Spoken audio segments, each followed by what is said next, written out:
So I'm not sure if it's just me or not, but it feels like luxury brand collaborations are happening all the time. They are constantly talked about in fashion news, social media has these campaigns plastered for the next it thing, and while some of these collaborations genuinely make sense, there are some campaigns that don't do quite so well, is putting it lightly, and they've got us scratching our heads around who thought it was a good idea in the first place. And it's precisely those collaborations that we are going to be talking about today. I've collated 10 of the worst offending collaborations that I think are worth going down memory lane for. These are just the ones that I think are either worst offending in its random nature, or they just don't make sense, or I just think they're plain silly. These are my personal opinions, we've all got them. If you don't like them, well, I don't know why you're on this channel, but hopefully for those of you out there that want a good little laugh, this will be it. I have my iPad here and we're going to be going through all of the collaborations. We're just going to have a little bit of a show and tell. And actually, if you hear some pitter-pattering, we have a special guest. It's Pippers! Yay! And we're going to start at the top with our first collaboration, and this one is a pretty strange one. I mean, all of them are, but this one I really never saw coming. It is none other than the Balmain and Evian collaboration. Somehow, these two powerhouses in their respective fields, one in fashion and one in water and hydration, right? They've come together. Obviously, it is one that turns heads because you've got like an Evian bodysuit while holding an Evian water in your Evian collaboration bag. There's a quote here from our favourite creative director, Olivier Roosting, and he says that Balmain's first partnership with Evian helped show that sustainable practices can make for impressive outcomes. And with this second Balmain Evian capsule, didn't know there was a second one, we aim to make it very clear that conscience and creativity can actually work quite well together. And it's got 19 pieces, which includes hooded sweatshirts, shorts, t-shirts, bomber jackets, jeans, bucket hats, swimwear, a mini dress, and more. Wow, there's a lot in here that you could really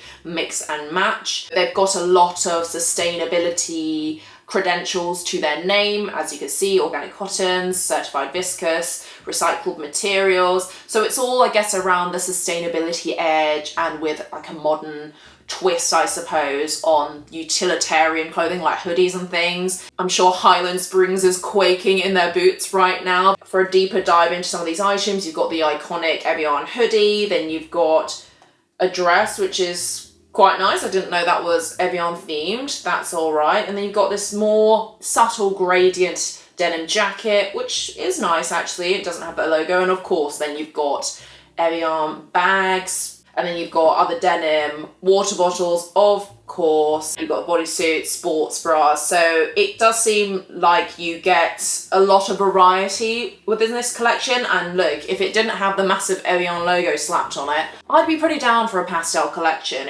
But I'm not really sure the value that it adds. I mean, a water company and a French fashion house which has a lot of history and heritage, I don't really see the connect. But of course, fashion is for disruption, so who am I to judge? And you're not a fan of the collaboration, are you, Pebbles? No. And there's always a collaboration like this, right, where they have these flagship pieces, they're very marketed quite heavily on social media and otherwise, and then it gets sold out really quickly. People wear it for the first couple of weeks to become, you know, relevant, and then it just fizzles out. And yet it's not Evian prices that you're getting for this clothing. It's these shorts being an example, 590 euros. That's painful. You could just, you know, take the label off one of your bottles and just slap that on. But of course, this is not the worst offending of the collaborations. I'm not sure that we're getting gradually worse, but certainly varied. So let's move on to our next fashion collaboration. And this is by a brand or two brands that I'm just not a fan of. That's putting it lightly. It's because it is none other than Balenciaga and Crocs. It speaks for itself, right? When you look at one of the first flagship items from this collection, that being a hideous green heeled Croc that no one asked for. So this is a collaboration that was in 2021, I believe, though they have done many collaborations with Crocs, and they are just a very offensive shoe, I feel, that should not be anywhere near high fashion. And of course, I understand they have utilitarian purposes, but I just think when it comes to luxury fashion in particular, they just don't look nice, okay? But apparently it's for somebody, because Balenciaga has done, I guess, several collaborations, and Crocs is in no shortage of collaborations because they've done it with like KFC, I think, or Pizza Hut, or loads of other brands have done it. So it's just one of those attention-grabbing headlines that they want to capitalize off and sell some Crocs. They've got various different heel heights, and you've got different giblets, I think it's called gibbets, which are the little, I guess, icons and little gemstones you can pop inside the holes, which I just find absolutely gross. And look, it's definitely attention grabbing, like this boot. I just think these are not wearable. In fact, nowadays, who even wants to be seen wearing Balenciaga? And then to have it be a Croc as well, it just does not look nice. I feel like they've just decided to double down on the ugliness of the Croc. But, you know, with Balenciaga, they're always trying to get themselves back in the headlines, for better or for worse. And they've done a very good job of that. But I just think none of these things are wearable. They just look awful. Now let's move on to our next collaboration, and that is with Fendi. Now, of course, Fendi have done many a designer collaboration, but one of the first that I want to talk about has got to be perhaps the gaudiest of them all, and that is, of course, the Fendace collaboration, so Fendi and Versace. And there was, of course, so much hype about this collaboration because both fashion houses are iconic in their own right. Fendi, of course, known for their FF monograms, motifs, and then you've got the Versace fashion house, which is obviously known for its Medusa, its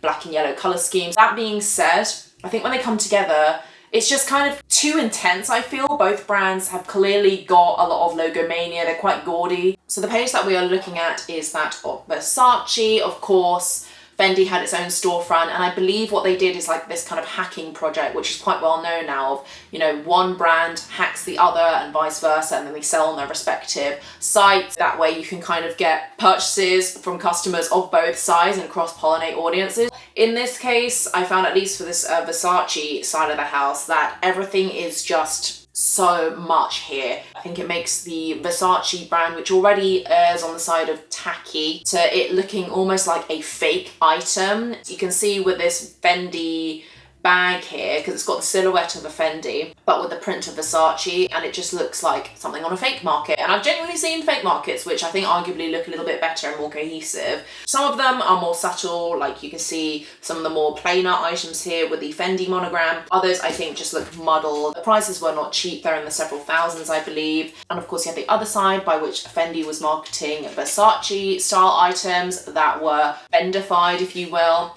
But I just found this to be quite tacky. Not only that, but it is one of these collaborations by which you run the risk of being very, very dated, because it's not like Fendi and Versace collaborate often together. It's not like these prints or anything are very, very classic. And someone wants to play, don't you? But you just gotta wait, Mommy needs to finish the video, okay? These collaborations are usually very, very quick to come in with popularity, but they're also very quick to go out of popularity. And I see nobody wearing these. In fact, pretty much all these collaborations I see nobody wearing. And speaking of the luxury hacking phenomenon, let's move on to our next brand. It is that of Gucci and disgraced brand, you guessed it, Balenciaga. Gucci recently hacked, I say recently, it was 2021 it seems, hacking the Gucci powerhouse. They did the same as the Fendace collaboration in that they had their separate storefronts, and, you know, Gucci sold more Balenciaga items that were Guccified, and Balenciaga did the inverse with the Gucci items. And this collaboration is quite significant, especially for Gucci, because they have, I think, gone through a very streetwear rebranding.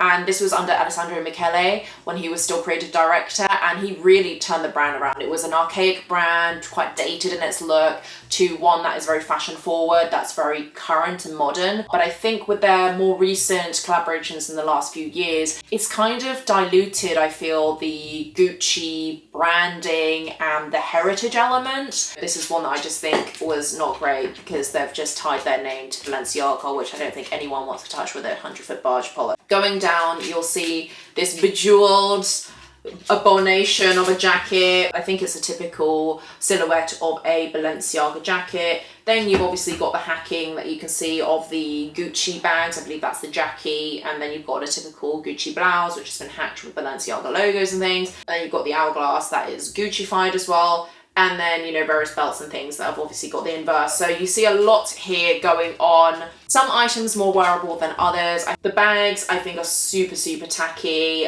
They're not for me. I mean, none of it's for me, to be honest with you. So obviously you got the Gucci-fied Balenciaga shoulder bag. That looks okay with the simple stripe. I think simplicity is often better and more effective. But then you've got the "this is not a Gucci bag" graffiti, which I think just looks cheap, and you just really didn't need to pay £1,950 for that, but hey ho. Other items, as you can see as I'm scrolling, a little bit more acceptable and wearable, like this jacket here. But I think with recent events, no one wants to touch Balenciaga, and to be seen wearing it is just not great. While we're on the topic of Gucci, it appears we have another collaboration on this list, and that's Gucci and the North Face. So of course, Gucci is a heritage Italian fashion house. They do have obviously like athleisure, and they've made it luxury fashion, but they haven't obviously done anything to the likes of North Face, which is a lot more sportswear, you know, hiking, very utilitarian in the clothing and accessories. There is some kind of level of similarity, but obviously Gucci is high fashion and luxury, especially in its price tag and its look and materials. But then you've got the North Face, which is a lot more like the Patagonias of the world. They are a lot more utilitarian, it's cheaper as well, and it's quite minimal as well in its design. But what they ended up coming up with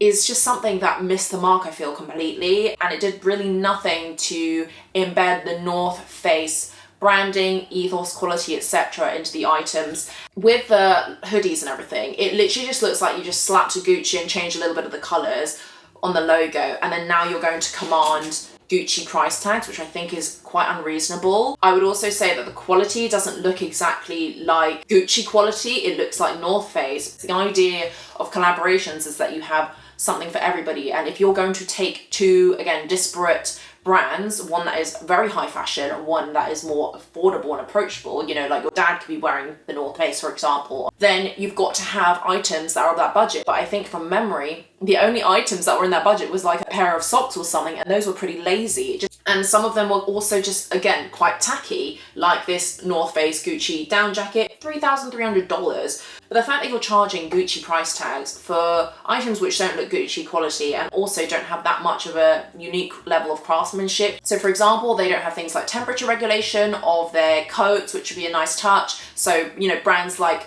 Canada Goose, they have obviously a lot of technologies by which they make their outdoor clothing actually functional as opposed to just fashion. I think that was a missed opportunity.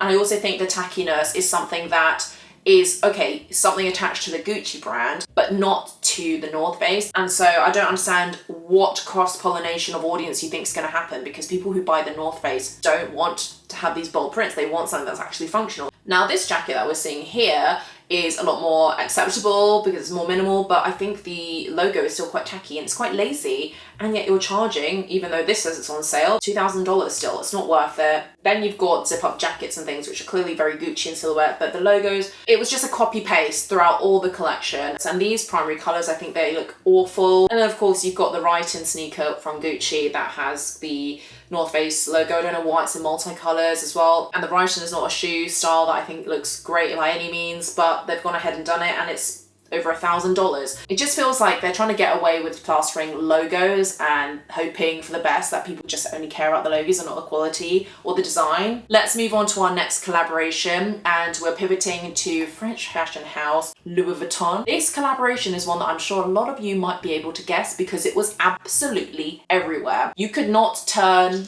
anywhere on social media or even in the street, frankly, without seeing a billboard or an advertisement about this collaboration, and that is the Louis Vuitton and Yayoi Kusama collaboration. Now, the one that I'm talking about is the second one, because I really feel like they doubled down on the marketing for this, because they had one I think a few years ago and it was a little bit less well known, it was a little bit dialed down, but they really went in hard with the marketing, and it was to the point of exhaustion. It was super annoying, frankly, to go on Instagram and see all these bloggers be gifted these bags that I didn't really see were anything special other than it had a few dots, if I'm being honest. And look, no shade to Yayoi Kusama, she's done some great work and she's highly respected, But I think when you are taking a legendary and iconic fashion house like Louis Vuitton with these classic silhouettes that we have, such as the Speedy, the Neverfull, etc., I think putting cheap dots on it, it just looks a bit like vandalism. And it was just oversaturated. People were talking about it way too much and not in an organic way. It was clear that everybody got the same brief at the same time, everybody got the gifting. You can see here some of these bags,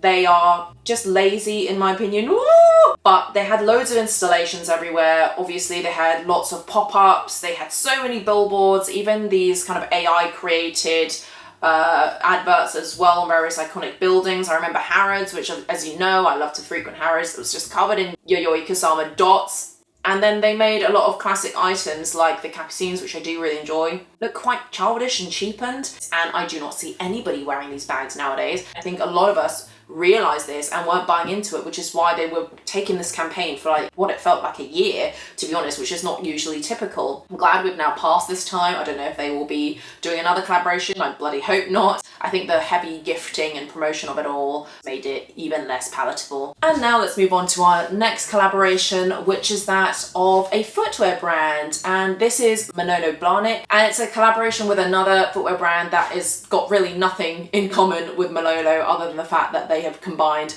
forces to make a shoe that I just don't think anyone wants or will wear, and that is a collaboration with Birkenstocks. And it doesn't really make sense to me because Manolo Blahnik, as we all know from the Hangieses, from Sex and the City, super iconic, very, very classic, you know, a shoe that everybody puts on their wish list. And then you've got these Birkenstocks, which are utilitarian. They are literally what dads wear out on the beach. And this collaboration is marketed by Manolo Blahnik himself, saying, Birkenstocks have been in my wardrobe since the very beginning of time. I have loved and worn mine for many years. I am thrilled that we've been able to collaborate, fusing the Manolo Blahnik aesthetic with the everyday comfort of Birkenstocks. It is wonderful.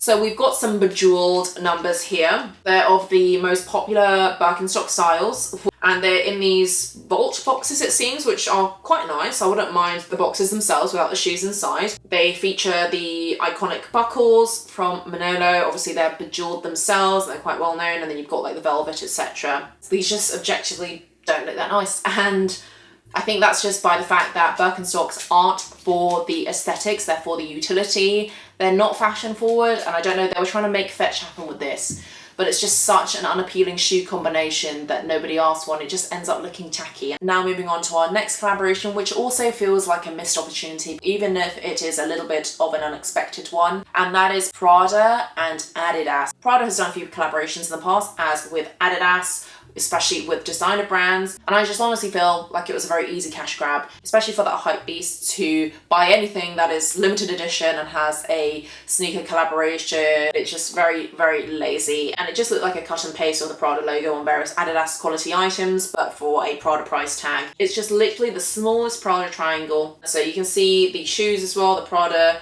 iconic shoes with a little bit of the ankle bracelet there, ankle monitor. They've got things around sustainability, that the items are recycled, etc. And there's lots of innovation, which could really mean anything. People just put words out here just to satiate the tick boxes, right? Perhaps the minimal look is something that people enjoy, but for me, I expect a collaboration to be taking the best of both brands. And now, actually, let's talk about another collaboration, which is again touching upon this hype beast and younger generation streetwear vibe, and that is between Tiffany and that of Supreme. Tiffany has been undergoing quite a rebrand. They're definitely going from this high fashion, high society look and feel to that of more streetwear and a more of a younger demographic. And I think this started happening when they were acquired by LVMH in 2021, I believe. I know what they're trying to do. They're trying to get the younger demographic, as has Louis Vuitton, but I don't think that they've done it in the best possible way. And I just think that some of these items are pretty lazy and they look quite cheap. And you can see up front, one of the hero products, the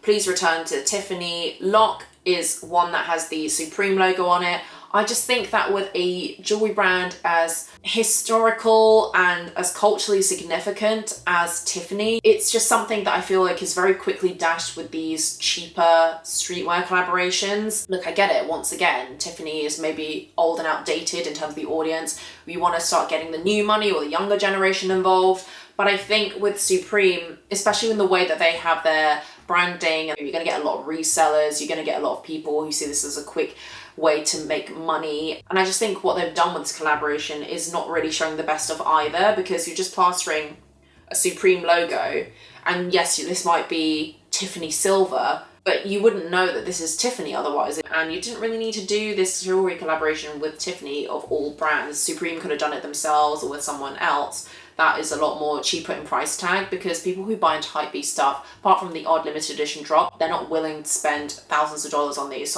And Tiffany has gone on to do plenty more collaborations. And actually one of such collaborations is actually the next one that we're going to be talking about, and that is the Tiffany and Nike collaboration. Nike or Nike, let's just say Nike for now. I don't see what business a jewelry brand has to do with a accessible footwear brand, but I know, again, with the strategy of trying to capture the younger generation, this was something that maybe made sense for them. But I think that the outcome of the collaboration was incredibly lazy. I even think that the AI generated versions of the collaboration of the Tiffany Nike shoe were way better than the actual shoe that was presented. Look how lazy it is. This is the black version with a Tiffany blue or green stripe. You've got a bit of silver at the back and the Tiffany box. That was it. I think universally the reaction was not very favourable, and hopefully they go back to the drawing board with their future collaborations as well, because it just seems like they're randomly attaching themselves to brands that they think that are hip and trendy. And so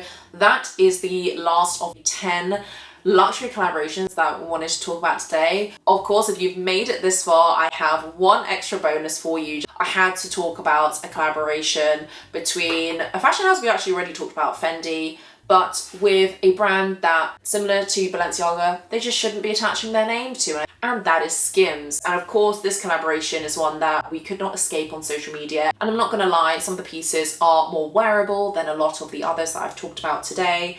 But I think with the Kardashian brand, I've said it before and I'll say it again, I just don't think that they are value add in our society. And while I understand that Skims has had a lot of praise for their shapewear and the quality of their underwear, they don't have enough credentials and credibility when it then comes into entering the luxury fashion space, least of all with a family or an individual like Kim that has been disgraced in many ways. Obviously, this is all for publicity and it's just to stay relevant, but I feel like the brands that are attaching themselves to Skims and therefore to the Kim Kardashian and Kardashian brand is just something that is not a great look longer term. And I think in culture, people are seeing that the influence that they've had is just gone too far, and we're reversing on that. It was a little bit of a lazy collaboration as well, just plastering the Skims logo on various Fendi items for a Fendi price tag. And I think a lot of the items as well, when I saw people trying them on, were quite unflattering. And of course, there are plenty other collaborations here that I've missed out. And if you feel very strongly about any of those, then please do pop them in the comments below. Now, I will leave this video here because I've spoken enough already. I do hope you enjoyed it.